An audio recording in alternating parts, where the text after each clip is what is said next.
Welcome. In front of me I have Xiaomi Redmi K30 Pro and the AirPods Pro, and I will show you how we can pair this to device.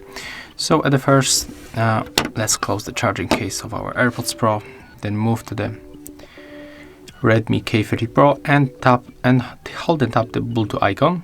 When we are in the Bluetooth settings, we have to grab charging case of our AirPods and then open it, and we have to use this back button to boot them into the pairing mode.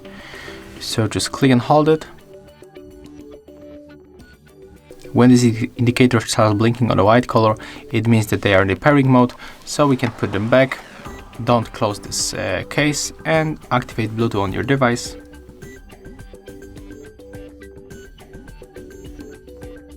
And as you can see, when they pops on the list, we can simply connect to them by tapping on our device, then click to pair. And as you can see right now, we are connected with the AirPods Pro on Xiaomi Redmi K30 Pro. Thank you guys for watching, leave thumbs ups, comments and subscribe to our channel. See ya!